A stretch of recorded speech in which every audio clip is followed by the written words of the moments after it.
Hi hello എല്ലാവർക്കും സുഖമല്ലേ? എന്തൊക്കെയുണ്ട് വിശേഷം? ഞാൻ ദാ ഇന്നിവിടെ ഒരു സ്ട്രോബെറി സ്മൂത്തി ഉണ്ടാക്കി കാണിക്കാം. ഇത് ഞാൻ കഴിഞ്ഞ ദിവസം മാർക്കറ്റിൽ പോയപ്പോൾ വാങ്ങിച്ച സ്ട്രോബെറിയാണ്. ഇത് കുറേ ദിവസം ഫ്രിഡ്ജിലിരുന്നിട്ട്, കുറേ ദിവസം എന്ന് പറഞ്ഞാൽ ഒരു 5 ദിവസമായിരുന്നു തോന്നുന്നു ഫ്രിഡ്ജിലിരിക്കാൻ തുടങ്ങിയിട്ട്.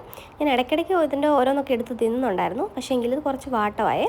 അപ്പോൾ നമുക്കിത് ഇനി വെച്ചുകൊണ്ടിരുന്നാൽ ചീത്തയായിപ്പോൾ. അങ്ങനെ വെച്ചോണ്ടിരുന്ന് ചീത്തയാക്കാതെ നമുക്കിത് പയ്യെ ക്ലീനാക്കി ഒന്ന് സ്മൂത്തി അടിച്ചെടുക്കാം. അപ്പോൾ ഞാനിത് കഴുകുന്ന സമയത്ത് ഇങ്ങനെ ആലോചിക്കുമായിരുന്നു, എന്തൊക്കെ ഷേപ്പിലും എന്തൊക്കെ ആകൃതിയിലും എന്തൊക്കെ വികൃതികളാണ് ദൈവം ഇതിലോട്ട് കാണിച്ചിരിക്കുന്നതെന്ന് നോക്കി. എന്താല്ലേ, എന്തൊക്കെ തരം ഫ്രൂട്ട്സും അതിൻ്റെ മണവും അതിൻ്റെ ടേസ്റ്റും എല്ലാം വ്യത്യസ്തം, ഒന്നിനോടൊന്നും സാമ്യമില്ലാത്ത രീതിയിൽ ഞാൻ ഇങ്ങനെയൊക്കെ എന്തൊക്കെയോ വേണ്ടാത്തതൊക്കെ ഇങ്ങനെ ആലോചിച്ച് കൂട്ടുന്നുണ്ടായിരുന്നു. എൻ്റെ തലച്ചോറ് പുണ്ണായി. അങ്ങനെ ഞാൻ ഞാൻ പച്ചക്കറിയൊക്കെ കട്ട് ചെയ്യുന്ന പോലെ സ്ട്രോബെറി അങ്ങ് നടുക്കൊന്ന് കട്ട് ചെയ്ത് മിക്സിയിലിട്ടിട്ട് ഞാൻ ആദ്യം ഇത് കുറച്ച് വെള്ളം ഒഴിച്ചൊന്ന് ബ്ലെൻഡ് ചെയ്തെടുക്കാമെന്ന് വിചാരിച്ചു. അല്ലെങ്കിൽ നമ്മൾ ബിരിയാണി തിന്നുമ്പോൾ ഗ്രാമ്പ് കിട്ടുന്ന പോലെ ഇതിങ്ങനെ ഇടയ്ക്ക് ഇങ്ങനെ കടിച്ചുകൊണ്ടിരിക്കും. എനിക്കതൊന്നും ഇഷ്ടമല്ല.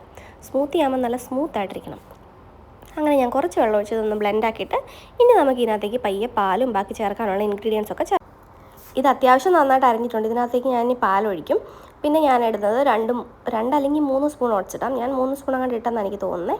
പിന്നെ ആണെങ്കിൽ കുറച്ച് ഹണി ഞാൻ ഒഴിക്കുന്നുണ്ട് മധുരത്തിന് വേണ്ടിയിട്ട്. നിങ്ങൾക്ക് പഞ്ചസാര വേണമെങ്കിൽ പഞ്ചസാര ഇടാം കേട്ടോ. എനിക്ക് ഹണിയാണ് കുറച്ചും കൂടെ നന്നായിട്ട് തോന്നിയത്, അതുകൊണ്ട് ഞാൻ ഹണി ഇടുന്നുണ്ട്. കാരണം സ്ട്രോബെറിക്ക് അത്യാവശ്യം മധുരമുണ്ട്. ഇനി ഇതെല്ലാം കൂടി ഞാനൊന്ന് ബ്ലെൻഡ് ചെയ്തെടുക്കും. പിന്നെ ആണെങ്കിൽ നിങ്ങൾക്ക് ഇതിനകത്ത് ഐസ്ക്രീം കൂടെ ചേർക്കാം കേട്ടോ വേണമെങ്കിൽ. അപ്പോൾ കുറച്ചും കൂടെ വേറൊരു ഫ്ലേവർ കിട്ടും.